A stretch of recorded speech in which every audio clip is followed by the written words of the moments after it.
10 heures. La mer est calme. Le ciel est d'azur. Nous sommes fin octobre.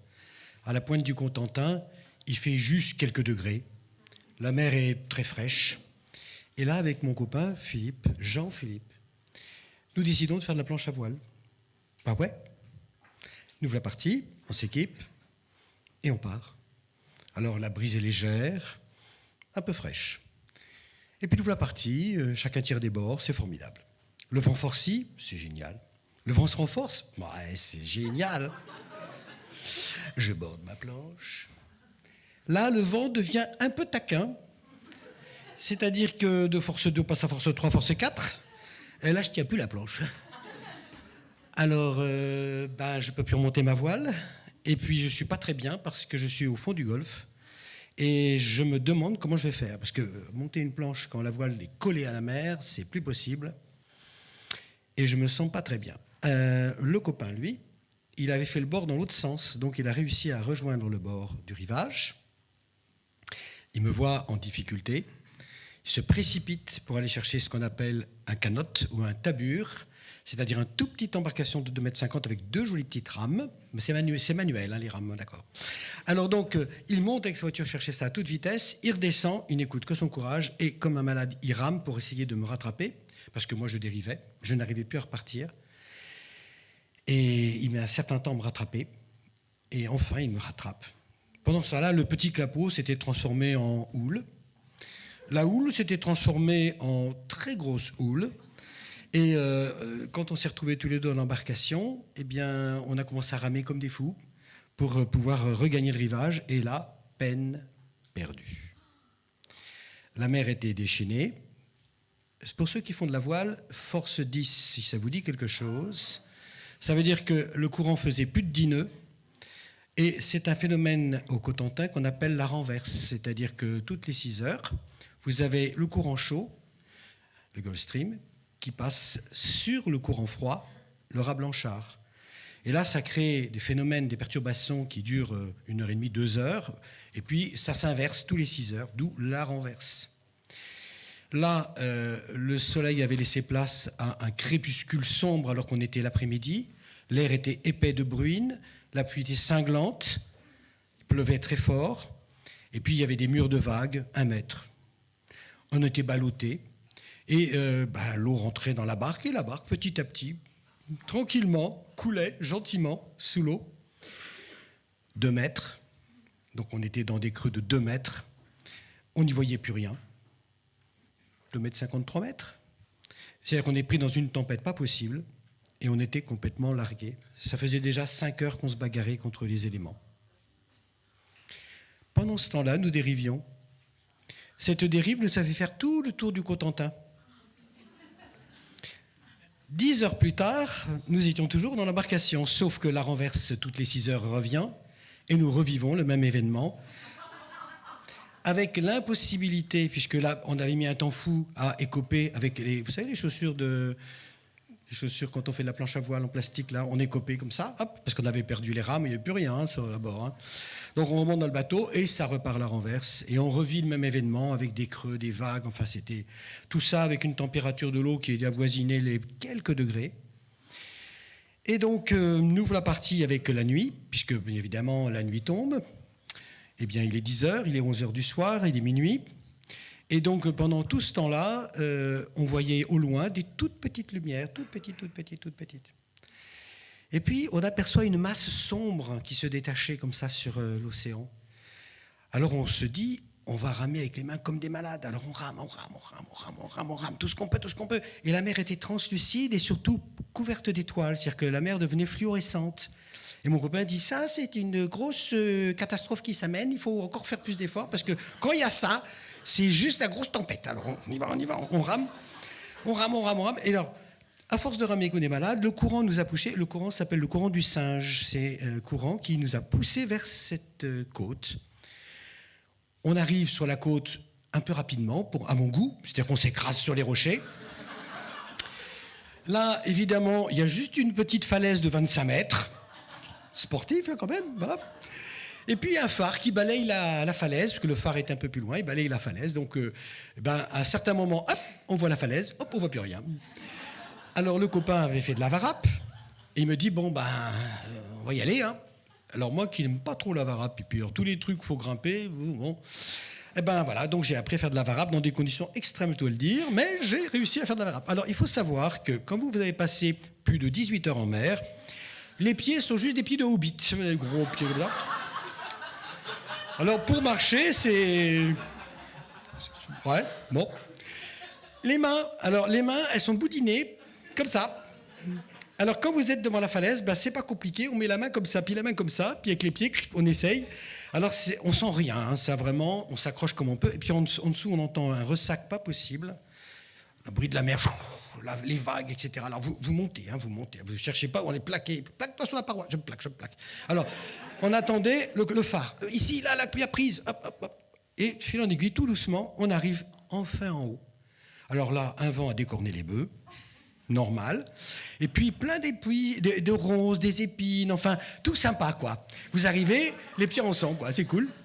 Et puis arrive enfin un petit chemin qui se transforme en route, un pays civilisé. On voit une maison, on va vers la maison, une lumière, on tape à la porte s'ouvre, et là on a « Here's the frogs, here, come in, guys !» Eh bien oui, nous n'étions plus en France.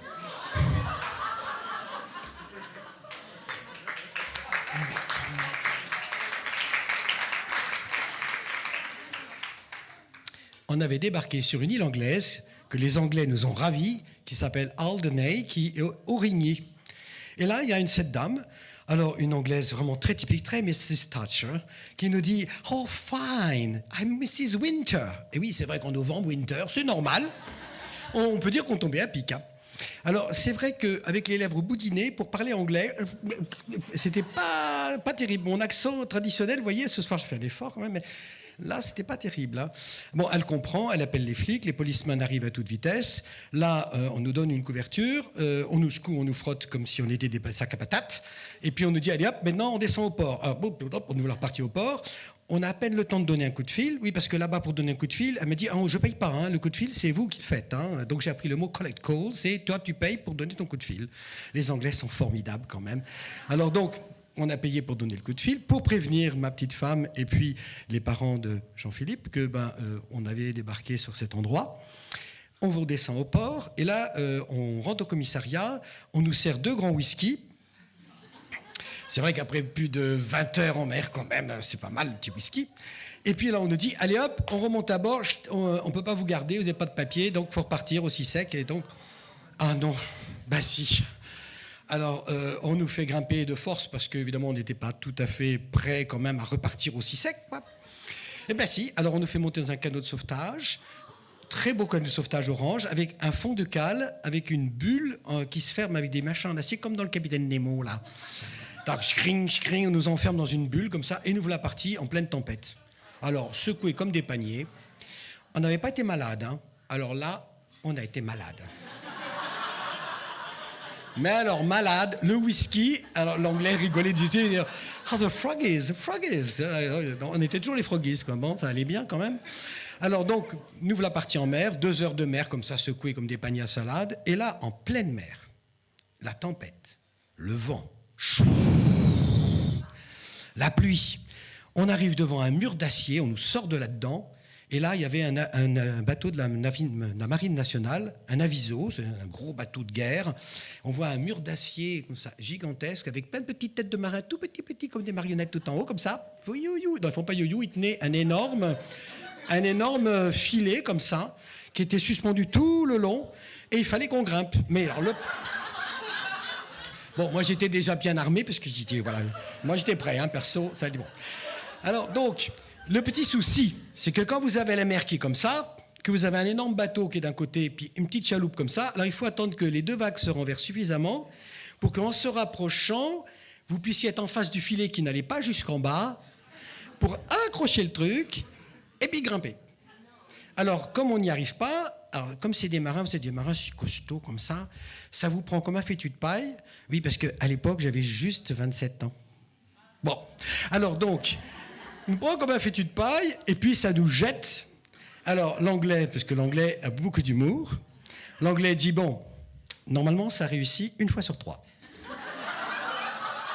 La dernière fois, on en a écrasé 2 quand même. Hein. Bon, là, normalement, les statistiques, c'est bon. Hein. Donc, ça va le faire. Ah bon, ok. Alors, qui passe en premier? Je propose à mon copain de passer en premier pour montrer la voie.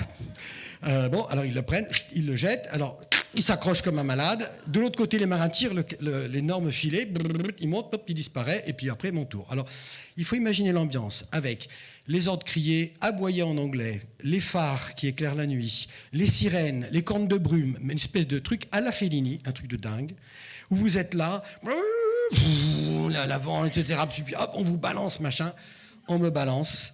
Je m'accroche vraiment comme une bernique sur son rocher. On me hisse, je grimpe à bord. Là, aussi sec, à la marine, on vous accueille comme des vrais rescapés quand même. Les Anglais, on n'a pas eu droit à ça. Et puis là, bon, on nous fait tous les soins, etc. Et puis reparti pour une balade en mer parce qu'il fallait rentrer au port. Et c'est reparti jusqu'à 2h du matin. Ou 3h du matin, je ne me rappelle plus très bien. Voilà. Donc, à l'arrivée de cette histoire, évidemment, impossible pendant une semaine de marcher avec des chaussures normales. Hein, c'était pas possible. Donc, inenvisageable. Je faisais du 48 ou une chose comme ça. Voilà. Pas pouvoir manger avec les mains. Enfin, c'était un peu compliqué. Toute la nuit, on faisait encore du bateau, bien sûr. Pendant des semaines, on a fait du bateau toutes les nuits.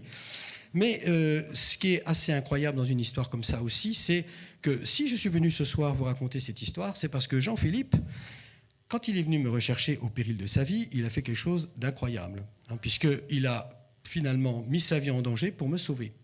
Et c'est grâce à lui que ce soir, je suis là. Notamment que, je voulais simplement témoigner, que je vis avec une femme formidable qui est Martine, et que j'ai 2 beaux enfants magnifiques, Manon et Hugo, et que sans lui, je ne pourrais pas les embrasser et vivre avec eux ces moments.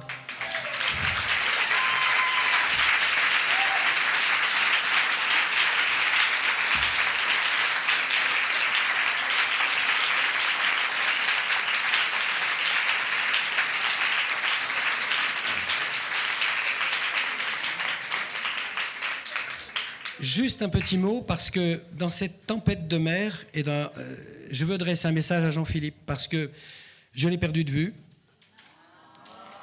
Et ce soir, je voulais lui adresser ce message pour mon infinie gratitude. Merci Jean-Philippe.